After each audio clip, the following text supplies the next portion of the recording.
Hi good morning everyone. ಇವತ್ತು ನಾನು ಪಾಪುಗೆ ಅಂತ ತುಪ್ಪ ಮಾಡ್ತಾ ಇದ್ದೀನಿ. ಸೊ ನಾನು ಒಂದು ತಿಂಗಳಿಂದ ಈ ಥರ ಕೆನೆನ ಎತ್ತಿಟ್ಕೊಂಡಿದ್ದೀನಿ ಈ 2 ಬಾಕ್ಸಸಲ್ಲಿ. ಈಗ ಅದರಿಂದ ಬೆಣ್ಣೆ ಹೇಗೆ ತೆಗೆಯೋದು ಅಂತ ನೋಡೋಣ. ಅದನ್ನು ಒಂದು ಮಿಕ್ಸಿ ಜಾರ್ಗೆ ಹಾಕಿ ಅದಕ್ಕೆ ಐಸ್ ಕ್ಯೂಬ್ಸ್ ಹಾಕಿ ನೆಕ್ಸ್ಟು ಮಿಕ್ಸಿನ ಚೆನ್ನಾಗಿ ಹೊಡ್ಕೊಂಡ್ರೆ ಈ ಥರ ನಿಮಗೆ ಬೆಣ್ಣೆ ಮತ್ತು ಮಜ್ಜಿಗೆ ಸಪ್ರೇಟಾಗಿ ಬರುತ್ತೆ. ಅದನ್ನು ತೆಗೆದು ಈ ಥರ ಒಂದು ತಣ್ಣೀರಿನಲ್ಲಿ ಹಾಕಿ ಇಟ್ಕೋಬೇಕು. ನಾನು ಒಂದು ತಿಂಗಳಿಂದ ಎತ್ತಿಟ್ಕೊಂಡಿದ್ದೀನಿ. ಇವಾಗ ಪಾಪುಗೆ 6 ಮಂತ್ಸ್ ಆಗಿದೆ ಅಲ್ಲ, ಅದಕ್ಕೆ ನಾನು ಒಂದು ಜೊತೆ ಸ್ವಲ್ಪ ತುಪ್ಪ ಕೊಡೋಣ ಅಂತ ಹೋಮ್ ಮೇಡ್ ತುಪ್ಪನ ಪ್ರಿಪೇರ್ ಮಾಡ್ಕೊಳ್ಳೋಣ ಅಂತ ಎತ್ತಿಟ್ಟಿದ್ದೆ. ಸೊ ನೋಡ್ತಿರ್ಬೋದು ನೀವು, ಇವಾಗ ಬೆಣ್ಣೆ ಎತ್ತಿಟ್ಕೊಂಡಾಗಿದೆ. ಈಗ ಬೆಣ್ಣೆನ ತೊಳೆಯೋಣ ಚೆನ್ನಾಗಿ. ಅದನ್ನು ಈ ಥರ ಬೇರೆ ಸಪ್ರೇಟಾಗಿ ನೀರಲ್ಲಿ ಹಾಕಿ ತೊಳ್ಕೊಬೇಕು.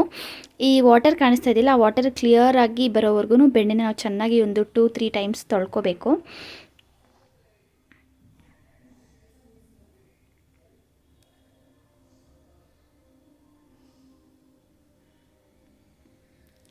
ಈ ಥರ ಬೆಣ್ಣೆ ಚೆನ್ನಾಗಿ ತೊಳೆದಾದ್ಮೇಲೆ ನೆಕ್ಸ್ಟು ಅದರಿಂದ ತುಪ್ಪ ಮಾಡೋದನ್ನು ಹೇಗೆ ಅಂತ ನೋಡ್ಕೊಳ್ಳೋಣ. ಬೆಣ್ಣೆ ರೆಡಿಯಾಗಿದೆ. ನೆಕ್ಸ್ಟು ಈ ಥರ ಒಂದು ದಪ್ಪ ಆಗಿರೋ ಪಾತ್ರೆ ತೊಗೋಬೇಕು. ಆ ಪಾತ್ರೆಗೆ ಇವಾಗ ರೆಡಿ ಇಟ್ಕೊಂಡಿರೋ ಬೆಣ್ಣೆನ ಹಾಕೋಣ.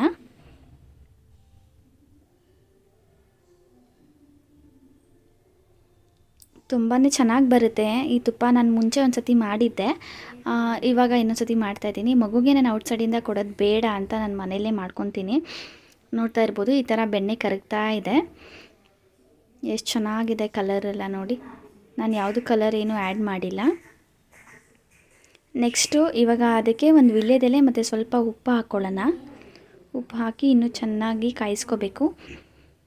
ಯಾವಾಗಲೂ ಗ್ಯಾಸ್ನ ಸ್ಲೋ ಫ್ಲೇಮಲ್ಲಿ ಯೂಸ್ ಮಾಡಬೇಕು, ಸಣ್ಣ ಇರಬೇಕು.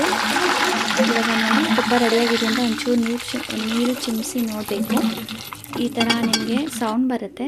ಇವಾಗ ತುಪ್ಪ ರೆಡಿ ಆಯಿತು. ಈಗ ಅದನ್ನು ಸೋಸ್ಕೊಂಡು ಇಟ್ಕೊಳ್ಳೋಣ. ಉಳಿದಿರೋದಕ್ಕೆ 2 ಸ್ಪೂನ್ ರಾಗಿ ಹಸಿ ಹಿಟ್ಟು ಹಾಕ್ಕೊಳ್ಳೋಣ. ಇದನ್ನು ವೇಸ್ಟ್ ಮಾಡೋದು ಬೇಡ. ನೆಕ್ಸ್ಟ್ ಅದಕ್ಕೆ ಒಂದು 2 ಸ್ಪೂನ್ ಸಕ್ಕರೆ ಹಾಕ್ಕೊಳ್ಳೋಣ. ಇದು ತಿನ್ನೋದಕ್ಕೆ ತುಂಬ ಚೆನ್ನಾಗಿರುತ್ತೆ. ಸೊ ನೆಕ್ಸ್ಟು ಮಜ್ಜಿಗೆ ಉಳಿದಿತ್ತಲ್ವ, ವೇಸ್ಟ್ ಆಗಬಾರ್ದು. ಅದರಿಂದನೂ ಕೂಡ ನನ್ನ ಒಂದು ಹತ್ರ ಐಡಿಯಾ ಇದೆ. ಅದನ್ನು ಏನು ಮಾಡಬೇಕಂದ್ರೆ, ಈ ಥರ ಒಂದು ಪಾತ್ರೆಯಲ್ಲಿ ಕಾಯಕ್ಕೆ ಇಟ್ಕೊಳ್ಳೋಣ. ಅದಕ್ಕೆ ಅದು ಕುದ್ದ ಮೇಲೆ ಒಂದು ನಿಂಬೆಹಣ್ಣು ಹಿಂಡ್ಕೊಳ್ಳೋಣ.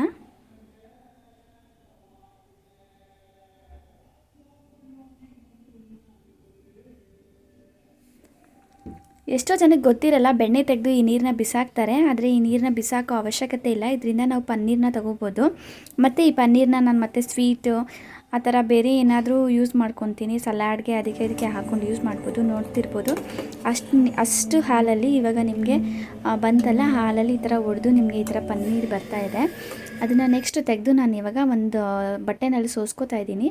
ಸೋಸ್ಕೊಂಡು ಅದಕ್ಕೆ ಸ್ವಲ್ಪ ತಣ್ಣೀರು ಹಾಕಿ ಚೆನ್ನಾಗಿ, ಅದರಲ್ಲಿ ಹುಳಿ ಅಂಶ ಇರುತ್ತಲ್ಲ, ನಿಂಬೆಹಣ್ಣು ಹಿಂಡಿರೋದ್ರಿಂದ ಅದನ್ನು ಚೆನ್ನಾಗಿ ಹೋಗೋವರೆಗೂ ಒಂದು 2-3 ಟೈಮ್ಸ್ ಚೆನ್ನಾಗಿ ವಾಶ್ ಮಾಡ್ಕೊತೀನಿ.